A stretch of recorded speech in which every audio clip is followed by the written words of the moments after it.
ये कहानी तब की है जब बड़े ही हौसले और उत्साह के साथ राम जी की वानर सेना रावण को हराने और माता सीता को मुक्त करवाने के लिए राम जी के साथ श्रीलंका की ओर बढ़े।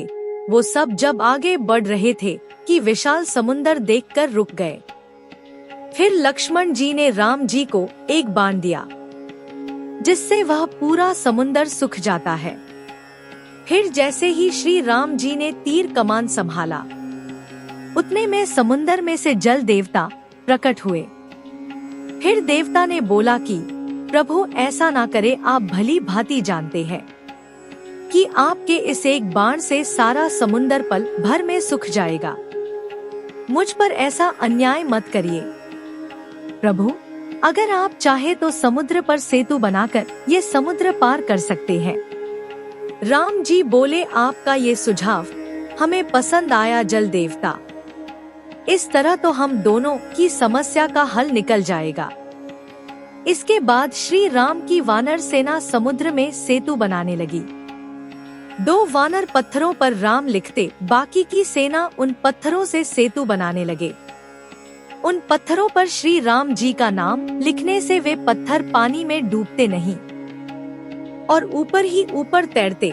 ये देख सभी वानर सेना बहुत खुश हुए। फिर सेतु बनने का निर्माण कार्य जोरों शोरों से शुरू हुआ।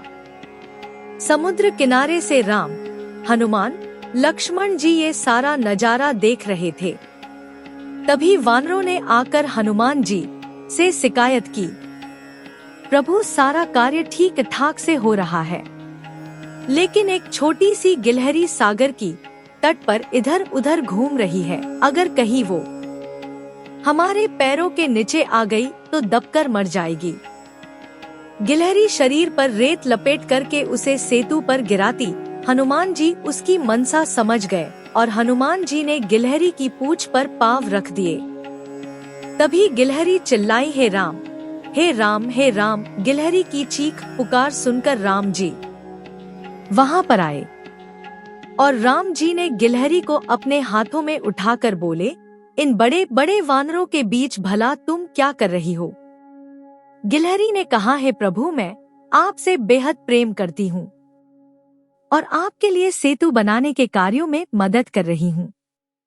इसीलिए मैं रेत लाकर के इन पत्थरों पर डाल रही हूँ। इससे आपको कुछ मदद मिलेगी। वानरों को आपकी सेवा करता देख मेरे भी मन में भी ये अरमान जागा कि मैं अपने प्रभु की कुछ सेवा करूं और इस राम सेतु में मैं भी अपना योगदान दूं। राम जी ने कहा, गिलहरी, तुम्हारे रेत के कुछ कण डालने से भला क्या ही होगा? गिलहरी ने कहा, प्रभु, मैं इस सृष्टि की लघु प्राणी होने के कारण और क्या कर सकती हूँ? प्रभु, पत्थर तो उठाना मेरे बस में नहीं, इसलिए मैं ये रेत ले आई। मेरी आपके लिए ये एक छोटी सी सेवा। प्रभु, आप मेरी इस सेवा को स्वीकार करें प्रभु, और मुझे अपने शरण में ले ले। गिलहरी की बातें सुनकर राम जी बहुत प्रभावित हुए और राम जी ने बोला, गिलहरी, तुम इतनी छोटी सी हो। जब हनुमान ने तुम्हारी पूंछ पर पांव रखा तब तुम्हें बहुत दर्द हुआ होगा ना? इसके लिए मैं हनुमान को क्या दंड दूं, बताओ गिलहरी। गिलहरी ने कहा, प्रभु, ये तो हनुमान जी की चरणों की कृपा थी कि उनके चरण मुझ पे पड़े और मैं आपके हाथों में आ गई। मुझे आपकी कृपा मिली। राम जी ने कहा, तुम नन्ही सी जान हो, मेरे प्रति तुम्हारा ये समर्पित प्रेम अतुल्य है।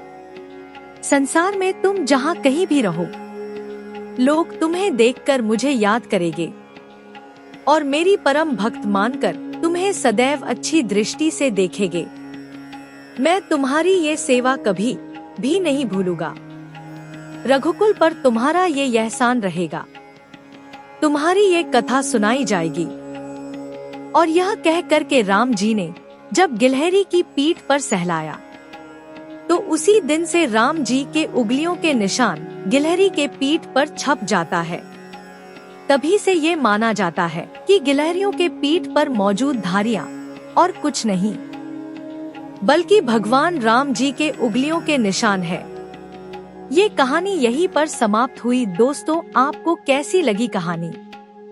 अपना जवाब कमेंट करना न भूलना।